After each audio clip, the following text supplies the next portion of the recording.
ये शुक्र ताल में वट वृक्ष के नीचे ऐसे 88,000 संत मुनि बैठे थे। राजा परीक्षित सबसे सामने बैठा था, व्यास जी ऐसे बैठे हुए थे। अब कहते हैं कि प्रभु चलो ये तो आपने बता दिया कि जन्म से लेकर मृत्यु तक परमात्मा को पाने की कोई उम्र नहीं होती, कभी भी पा सकते हैं।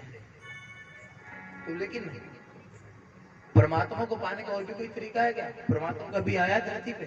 बोला आया है ना। बोला कैसे मिलता है? बोला कि वैसे तो भागवत कहती है कि कलयुग में तो केवल दान और सुमरन में है। किसमें है? दान में और सुमरन तुम कर नहीं सकते, दान ही कर लो। तो कहते हैं कि राजा परीक्षित जी ने उनको कहा कि प्रभु क्या कोई ऐसा व्यक्ति हुआ है जिसने दान करके परमात्मा को पाया? तो उसने कहा हुआ है। तो आइए कहते हैं यहाँ से दानवीर राजा बलि की कथा शुरू होती है। एक बार की बात है कि राजा हुए हैं राजा बलि, और वो असुरों के राजा थे। देखो दान में इतनी ताकत है कि असुरों के सामने भी परमात्मा को आना पड़ा। बोले बाके बिहारी लाल की। इसलिए तुम कितने भी बड़े पापी हो भूल जाओ, बस प्रेम से उस परमात्मा की कोशिश किया करो, पाने की मिल जरूर जाता है। बोले बाके बिहारी लाल की जय। क्या बोल रहे?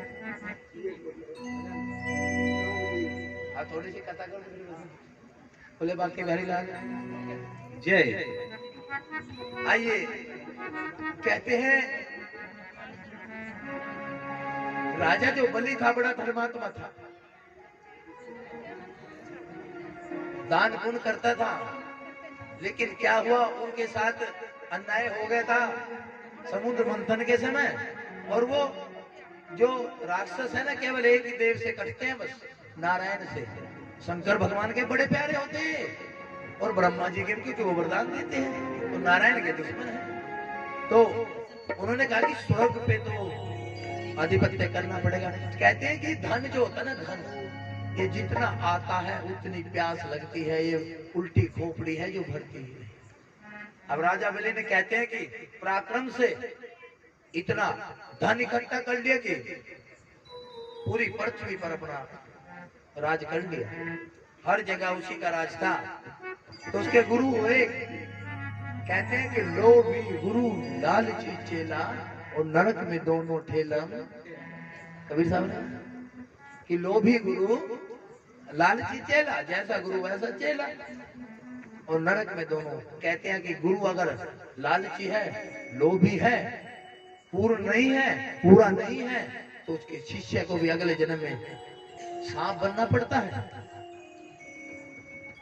क्या बनना पड़ता है? सांप। गुरु सांप बनेगा और शिष्य क्या बनेंगे? चींटी। और कहते हैं कि उसको तब तक खाते रहेंगे जब तक उसका शरीर पूरा ना खा ले। इसलिए गुरु बनो तो जरा सोच समझ के, और बन भी जाओ तो दान जरा सोच समझ के। यदि भुगतान तो करना पड़ता है कि प्रकृति का नियम है, जो करोगे वो भरोगे, जो लिया है वो देना पड़ेगा। अब उनके गुरु भी ऐसे ही थे। कौन थे उनके गुरु? बोलो पता है? बोले बाके बिहारी लाल की जय। अब जैसा शिष्य वैसा गुरु। अब शुक्राचार्य ने सोचा कि मैं अपना नाम करूं, और देवताओं के गुरु भी हैं। उनके गुरु कौन हुए? बृहस्पति। कौन हुए? उनके गुरु बृहस्पति हुए। और इनके गुरु कौन है? जोर से बोल लो। शुक्राचार्य। पूछ लूंगा मैं कल भी, ध्यान रखना। अब उसने उसको, अब जैसा गुरु वैसा ज्ञान देगा, वैसी बुद्धि वैसी मति देगा। अब उसने कहा भाई बलि खां कि यहाँ तो तेरा राज हो गया, अब तू ऐसा कर, स्वर्ग की तैयारी कर ले। इस इंद्र ने बड़े पंगे पा रखे, अब इसी को देखते हैं, बस स्वर्ग तेरा हुआ सब तेरा। उसने कहा कि कोई रास्ता? बोला केवल स्वर्ग को पाने का एक ही रास्ता है। जो व्यक्ति 100 कथा, 100 हवन, 100 यज्ञ, 100 बार दान, 100 की गिनती पूरी कर ले, कहते हैं स्वर्ग की प्राप्ति होती है, इंद्रासन प्राप्त होता है। बोले बाके बिहारी लाल की जय। अब कहते हैं कि राजा बलि ने 99 कर दिए। कितने कर दिए? अब एक रह गया, और जब एक रह गया तो इंद्र को दिक्कत हुई। बोला अगर इसने 100 पूरे कर लिए तेरे तो राज ही चला जाएगा, और तेरा राज चला गया तो तू तो गया, और ये यहाँ का राजा बन जाएगा। तो कहते हैं कि देवताओं ने इकट्ठा होके गए सीधा, पहले तो गए ब्रह्मा जी के पास। बोला ब्रह्मा जी हाँ कि वो राजा बलि 100 यज्ञ पूरे करने जा रहा है, तो फिर उसके 100 पूरे हो जाएंगे तो स्वर्ग पे तो पापियों का राक्षसों का राज होगा, और राक्षसों का राज होगा तो सारी मर्यादाएं टूट जाएंगी। बोले भाई मुझे कोई लेना देना नहीं तेरे काम से, जा। फिर गए शंकर भगवान के पास। शंकर भगवान ने कहा कि भाई तुझे क्या दिक्कत है, अरे जो कर्म कर रहा है मेरा विधान है उसको फल देता। अब वो हवन यज्ञ कर रहा है 99 कर दिए, 100 के बाद इंद्रासन प्राप्त होता है, स्वर्ग प्राप्त होता है, तो तुझे दिक्कत क्यों भाई? अब वो कर्म कर रहा है तो क्या उसको फल ना दूं? भाग यहाँ से। अगर कोई कर्म करेगा फल देना मेरा हक है, मेरा विधान है, और मैं विधान तोड़ूंगा तो बस। शंकर भगवान ने कहा वापस जा। अब बच गए एक देवता जो इनकी सुनता है। अब गए नारायण के पास, प्रभु सारे देवता लाइन में।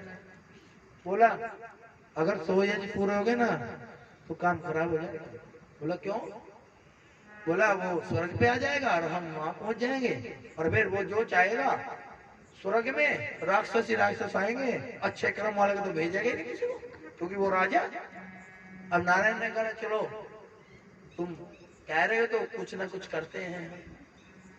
अब कहते हैं कि यहां से उन्होंने नारायण की स्तुति की।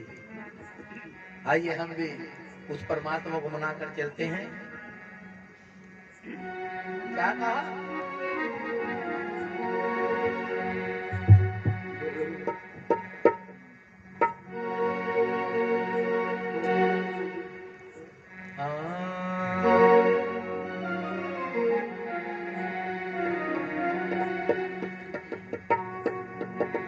अब सारे कहाँ आ गए? पता कहाँ आ गए?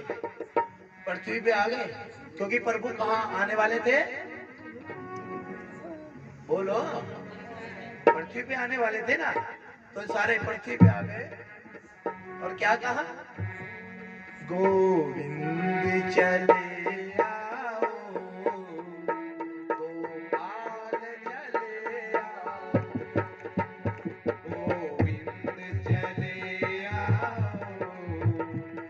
गोपाल चले आओ, गोविंद चले आओ, गोपाल चले आओ,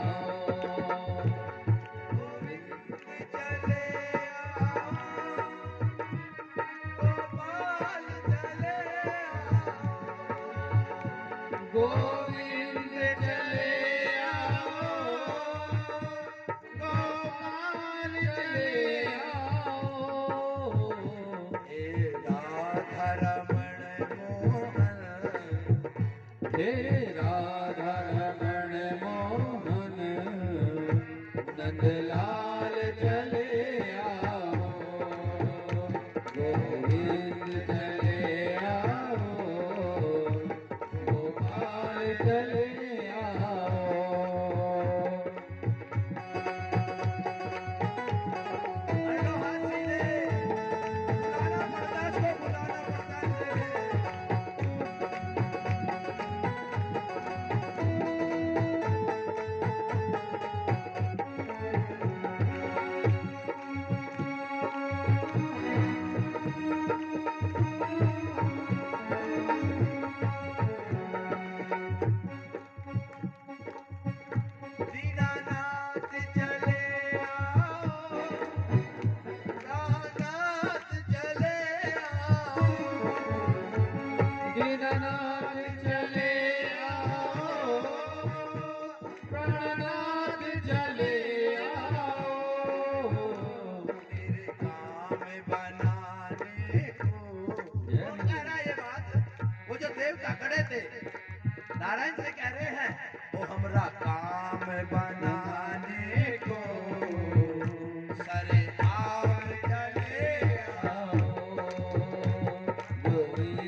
चले आओ, गोविंद चले आओ, गोपाल चले आओ, गोविंद चले आओ, गोपाल चले आओ।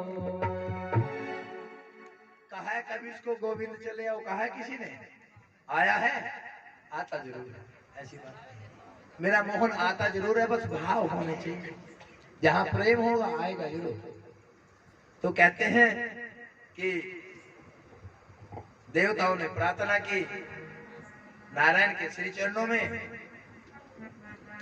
और कहते हैं कि अदिति के गर्भ कश्यप और माता अदिति के गर्भ से वामन जी अवतार लेते हैं। बोलिए वामन भगवान की जय। यहाँ वामन अवतार होता है। वामन किसे कहते हैं? जो छोटे कद का हो।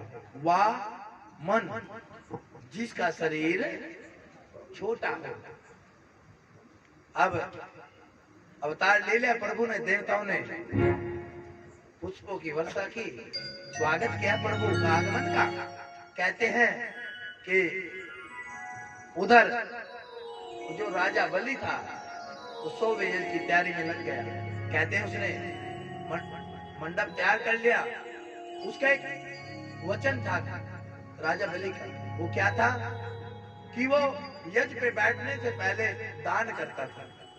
जिसको जो भी चाहिए, वस्त्र का दान, सोने का दान, घोड़े गाड़ी, जो भी, जब तक एक भी इच्छुक या कोई मांगने वाला या भिक्षुक उसके दरवाजे पर खड़ा रहता था भिखारी, वो तब तक यज्ञ में नहीं। उसका वचन था ये। अब प्रभु वहां से चल पड़े, छोटे छोटे से पैर, छोटे छोटे से हाथ में, एक में छाता, एक में कमंडल, ब्राह्मण बटुक, और कहते हैं कि वहां पहुंच गए जहां यज्ञशाला बनी थी। अब वो जो थे उनके गुरु कहते हैं कि देरी किस बात की है, ऐसा करो जल्दी करो, और मुहूर्त बीता जा रहा है। कहते हैं प्रभु ठीक है, लेकिन हुआ क्या कि वो पहुंच गए। अब बाहर खड़े थे द्वारपाल, बोला ब्राह्मण अब आए, अब तो राजन तो अंदर चले गए, अब बोलो तुम्हें कुछ चाहिए तो हम दे देते हैं। बोले तुमसे नहीं चाहिए, मुझे तो उसी से चाहिए जो अंदर है। बोला वो नहीं आएंगे, तुम मांगो। बोला फिर मैं ऐसे खड़ा रहता हूँ। जब उन्हें कोई रास्ता नहीं मिला तो उन्होंने कहा कि हे राजन, जरा देख तो कौन है बाहर, तेरे द्वार खड़ा भगवान भगत भर दे रे। आइए, कहते हैं कि परमात्मा ने उसको कैसे चेता, उसकी बुद्धि को चेतन कैसे किया, और वो आवाज जब पहुंची उसके कानों में तो दौड़ा आता है। क्या कहा? भिक्षाम देहि, तेरा होगा बड़ा एहसान, के जुग जुग तेरी रहेगी शान। भगत भर दे रे झोली, भगत भर दे रे झोली, तेरे द्वार खड़ा भगवान। भगत भर दे रे झोली, भगत भर दे रे झोली, वो तेरा होगा बड़ा एहसान, के जुग जुग तेरी रहेगी शान। भगत भर दे रे झोली, भगत भर दे रे झोली।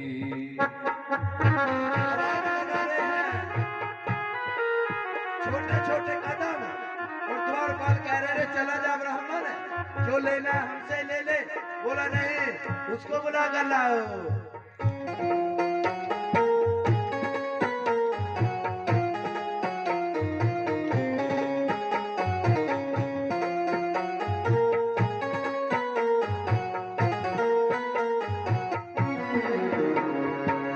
डोल उठी सारी धरती देख रे, डोला गगन है सारा। डोल उठी सारी धरती देख रे, डोला गगन है सारा। भीख मांगने आया तेरे दर, जगत का पालनहारा रे, जगत का पालनहारा। मैं आज तेरा मेहमान, ओ मैं आज तेरा मेहमान, वो करके मुझसे जरा पहचान, भगत भर दे रे झोली, तेरे द्वार खड़ा भगवान, भगत भर दे रे झोली।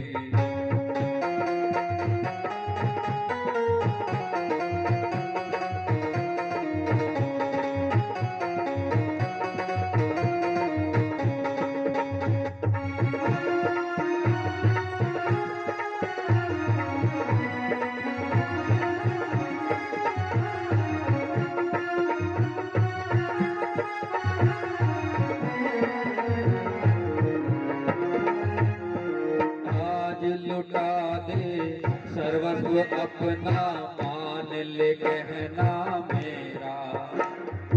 आज लुटा दे सर्वस्व अपना, मान ले कहना मेरा। मिट जाएगा पल में तेरा जन्म जन्म का फेरा रे, जन्म जन्म का।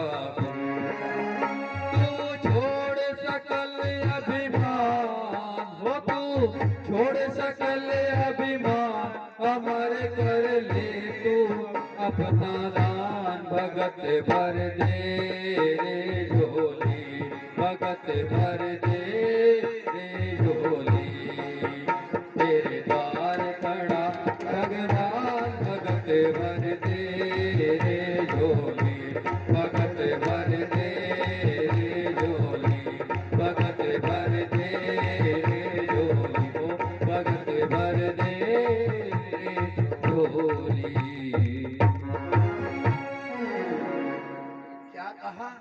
तेरे द्वार खड़ा भगवान, भगत भर दे रे। अगर वो तुम्हारे दरवाजे पर आ भी गए तो पहचानोगे कैसे? अगर वो तुम्हारे दरवाजे पे आ भी गया तो पहचानोगे कैसे? अगर कोई भिक्षा मांगने आ जाए तो गेट बंद कर लेते कि एक कटोरी आटे की न देनी पड़ती। कोई मांगने आ गया तो कोई एक वस्त्र न देना पड़ते, भाग मोड़े यहाँ से। अरे पता लगता है क्या पता उसी रूम में कोई भूखा पशु, कोई जानवर, कोई कुत्ता आ जाए तो डंडा लेके भागते हो पीछे, क्या पता उसी में हो। तो भाई जैसे तुम हो वैसा दूसरों को जब तक नहीं समझोगे समानता नहीं आएगी। जब तक नहीं समझोगे कि जैसे हम वैसा जीव इस जीव में भी है तो बात नहीं बने। कहने का भाव है जैसा दुख अपना, जब तक दूसरे का नहीं मानोगे तो बात बनने वाली नहीं। अब कहते हैं कि परमात्मा पहुंच गया दरवाजे पर, जैसे तुम बैठे हो, तुम आवाज सुनी, बोला रे सैनिकों ये कौन है बाहर जो आवाज लगा रहा है? बोला प्रभु एक ब्राह्मण है और हम कह रहे हैं कि जो चाहिए बता। कहते हैं कि मैं तो राजन से ही मिलूंगा, आपसे मिलने की हट कर रहा है। तो साथ में गुरु खड़े थे।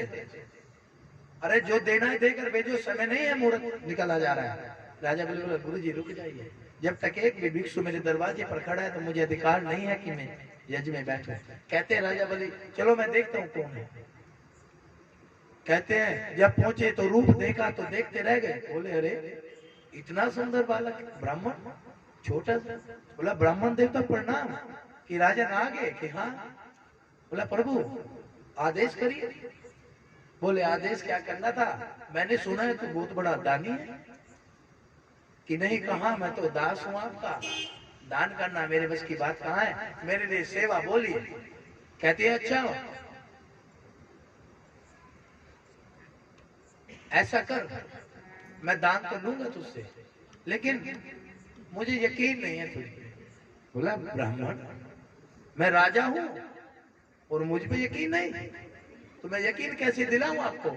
बोला बस यकीन तो एक ही तरह दिला सकते हो कि वचन ले। बोला मुझ पे यकीन नहीं कि नहीं। कहते हैं कि जब वो वचन देने लगे कमंडल से, इतने में गुरु जी आ गए। बोला अरे क्या कर रहा है? वो पहचान गए। तो क्या कर रहा है? बोला ब्राह्मण देवता वो। बोला तुझे पता कौन है ये?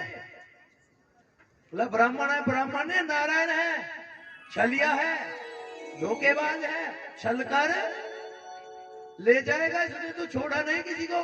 ये नारायण ही तो है जिसने मोहनी रूप लेकर तुम्हें उस समय छला था, वही तो है, फिर आ लिया। बोला गुरुदेव मत रोकिए, इसलिए अगर कोई किसी को दान करते हुए रोकता है तो वो पाप का भागी है। अब माना नहीं तो कहते हैं कि गुरुजी ने उसको रोकने की कोशिश की, वो जो नूल की थी उसमें घुस गए, मच्छर का रूप ले गए। कहते हैं कि फिर भी नहीं माने, बलि तो कहते हैं कि वचन दे दिया। बोला वचन देता हूँ ब्राह्मण देवता, जो तुम मांगोगे दूंगा, मांगो। बोला बस कुछ नहीं, जब तूने वचन ही दे दिया तुम ऐसा कर, मुझे 3 पग भूमि दे दे। कितनी पग? तो राजन हंसने लगा, ब्राह्मण देवता 3 पग, और वो भी आपके पग? तो कुछ भी नहीं आएगी, कम से कम मांगते हो, मैं राजा हूं, इतनी तो मांगो कि दोबारा मांगने की जरूरत ना पड़े। हाथी मांगो, घोड़े मांगो, 2-4 गांव मांगो, और ऐसा करो तुम्हें तो मांगना भी नहीं। अरे ब्राह्मण तुझे तो मांगना भी नहीं आता। और वो मन ही मन हंस रहे। बोला तू कर दो पूरे, तू पहले पूरे तो कर, तुझे पता लगे मुझे मांगना नहीं आता है, तुझे देना नहीं आता। तो कहते हैं, अब राजन कहता है ब्राह्मण देवता ऐसा करो, आप 2-4 गांव ले लो, तो कुछ जमीन ले लो। बोला नहीं, मुझे 3 पग चाहिए।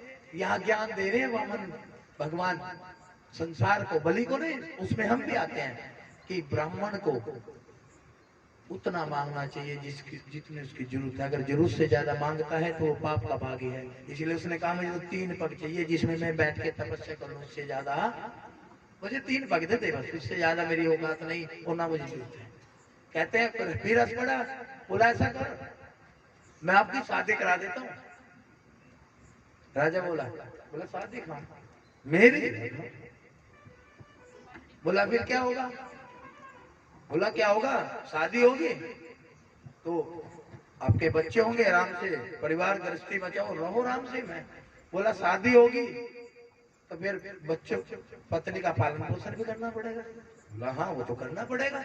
बोला जब पालन पोषण पत्नी करना पड़ेगा तो फिर मुझे कमाना भी पड़ेगा, मेरे पास तो कुछ है नहीं, एक कमंडल और ये छतरी और एक लंगोट। बोला कोई बात नहीं, ये 2-4 गांव दे देता हूँ आपको, तो राजा हूँ तो। बोला 2-4 गांव दोगे, मैं रहूंगा कहाँ? बोला ये मेरा महल पड़ा आगे खाली है, वो कोठी वो तुम्हें देता हूँ। बोले चलो कोठी भी मिल गई, जमीन भी मिल गई। अब महाराज कल बच्चे भी होंगे, परिवार भी बनेगा। हाँ भाई वो तो होंगे। बोला जब बच्चे होंगे तो 1-2 मर भी जाएगा। बोला हाँ भाई जीवन मृत्यु तो है, मर भी सकता है। बोला जब बच्चा मरेगा तो दुख भी होगा। बोला हाँ कोई अपना जाता है तो दुख तो होता ही है। बोला जब दुख होगा तो रोना भी पड़ेगा मुझे। बोला हाँ रोना तो तुझे ही पड़ेगा और मैं थोड़ी रहूंगा।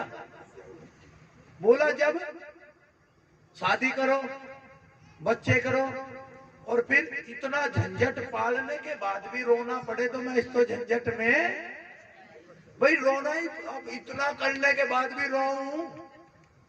तो अब ये बताओ तुमने जो गृहस्थी बनाई है, संसार बनाया है, शादी की है, परिवार है, अब कहते हो कि दुख आ रहे तो रोगे तो तुम ही, हम थोड़ी बोली बाकी बिहारी लाल की भाई अब रो क्यों रहे हो? तो वामन भगवान ने यही तो ज्ञान दिया, अगर तुमने कर्म किया है तो तुम देखो भुगतना तो, अब गृहस्थी को निभाना तो छोड़ के भागना, छोड़ के भागने में नहीं है, निभाने में है। तो अब कहते हैं भाई मैं तो महाराज झंझट में पड़ता नहीं, जो इतना चक्कर करके भी रोना पड़े बाद में दुख हो, तो मैं तो दुख में मैं नहीं पड़ता। तो कहते हैं चलो कोई बात नहीं, आप ऐसा है वचन पूरा करो, बातों में मुझे मत उलझाओ। कहते हैं कि प्रभु ने कहा कि हो जा तैयार राजन अपना वचन पूरा करने के लिए। कहते हैं कि रूप बढ़ा उनका ऐसे, और इतना बड़े हो गए कि पहले कदम से पूरी पृथ्वी माप दी। अब फिर दूसरा कदम उठाया, अब दूसरे से स्वर्ग में आप दिया। अब दोनों तो चले गए। बोला राजन की हाँ। फिर तीसरा बोला घोड़ा गाड़ी। बोला क्या घोड़ा गाड़ी? अब जब पृथ्वी मेरी होगी तो ये जो इस पे सारा साजो सामान है वो भी सब किसका है? मेरा। और स्वर्ग भी किसका है? वो भी मेरा। अब तेरा तो यहाँ कुछ नहीं, जब सब कुछ मेरा तो अब बता क्या तेरा? अब बोला तू तो वचन हार गया राजा। बोला प्रभु कैसे? बोला तेरे पास तो देने के लिए कुछ है नहीं, तो सब मेरा। अब मेरा 2 कदम हो गए, तीसरा बच गया। तू तो ये कह रहा था कि ज्यादा मांग रहे थे तो 3 ही पूरा कर, ये 2 में हो गए तेरा तो काम। अब कहते हैं कि राजन ने हाथ जोड़े, प्रभु हे परमात्मा, मैं तो सच्चे दिल से अपना वचन पे खड़ा हूं, और अगर सच्चाई का फल मिलना है तो यही मिलेगा। अब कहते हैं कि जब कोई उस पे विश्वास करके चलता है तो इज्जत उसके हाथ हो जाती है। तो परमात्मा ने खुद ही उसकी चेतना दे दी। बोले रे मूर्ख, ये सभी तो इसका हुआ है, तू तो नहीं, अभी तू तो बाकी है ना। जब तक इस शरीर को तो उस परमात्मा के चरणों में नहीं देगा तो ये तो किसी का नहीं, अभी तक तो तेरा ही है। जब तक ये अग्नि में नहीं जाता तब तक इस आत्मा का है ये घर। जब घर छोड़ेगा तभी तो बेगाना है। बोला हाँ। राजा बोले नहीं, बैठ गए नीचे। बोला प्रभु ये जो पैर है ना, ये यहाँ ना, ये तो मेरा है ना, भाई सिर पे अपना चरण लगा दो। कहते हैं कि नारायण ने जैसे अपने चरण उनके सर पर रखे तो कहते हैं कि ब्रह्मांड खुल गया, ब्रह्म ज्ञान हो गया और वो पहुंच गया सुतल लोक में, पाताल लोक में। बोले राजा बलि की जय। अरे ऐसे बलि की भी जय होनी चाहिए, चाहे वो राक्षस है चाहे देव है, जिन्होंने परमात्मा को भी मजबूर कर दिया। अब कहते हैं कि जब गुरु के परमात्मा के चरण इस बुद्धि पर लग जाते हैं, ज्ञान रूपी चरण, वो चोट, तो कहते हैं कि ब्रह्म ज्ञान हो जाता है। राजा बलि को ब्रह्म ज्ञान हो गया। बोले तो नारायण है। अब जैसे सुतल लोक में गया तो नारायण जो है चतुर्भुज रूप में आ गए। बोलो बलि मांग क्या मांगना चाहता है? बोला प्रभु क्या कह रहे कि मांग? बोला अब तो आप थोड़ी देर पहले तो मेरे से मांग रहे थे, अभी तो इधर में दाता भी बन गए। बोला अब तो मेरे से मांग रहे थे 3-3 पग भूमि, और अब कह रहे कि मांग। उसने कहा कि जो सब कुछ मुझे दे देता है तो मेरा भी तो सब कुछ उसी का। बोले बल्कि बिहारी लाल जय। अरे जिसने सौंप भी मुझे दे दिया, सब कुछ दे ही मुझे दिया, तो ये जो मेरा है जब वही मेरा हो गया तो मेरा भी तो सब तेरा ही तो है। मांग क्या मांगता है? बोला प्रभु कुछ नहीं चाहिए, आपके दर्शन हो गए। बोला नहीं फिर भी मांग ले, अगर कोई मुझे सब कुछ दे देता है मैं उसे बढ़ा के देता हूँ, अब एक और अपनी तरफ से मांग ले। कहता है प्रभु कुछ नहीं चाहिए। कहते हैं मांग ले। बोला चलो आप देना ही चाहते हो, ये जो पाताल है इसके 52 दरवाजे हैं। कितने? 52। और मेरी तो हिम्मत नहीं कि 52 के 52 पे पैरे दूं। तो ऐसा आप एक काम करो, 52 के 52 पे खड़े हो जाओ, कोई अंदर नहीं आना चाहिए। अगर मुझे कुछ हो गया तो जिम्मेवार आप। बोले बाकी ये है दान की ताकत, कि परमात्मा को भी रक्षक बना के, नौकर बना के दरवाजे पे खड़े कर देता है। दान में वो ताकत है। कलयुग में अगर तुम दान करने की सामर्थ्य रखते हो तो उसको भी झुकना पड़ता है। कलयुग में केवल दान और सुमरन ही 2 ऐसी चीजें हैं जो आपको इस कली काल से बचा सकते हैं। जन्म मरण के चक्कर से इन पापों को कम करने के सिर्फ 2 ही रास्ते हैं, ये तो परमात्मा का भजन या दान। अब तुम देख लो, भजन भी कर नहीं सकते, दान भी कर नहीं सकते, तो फिर मालिक करोड़ों का कहलवाने से, कर्म खोटे तो ईश्वर का भजन गाने से क्या फायदा। तो अब तुमने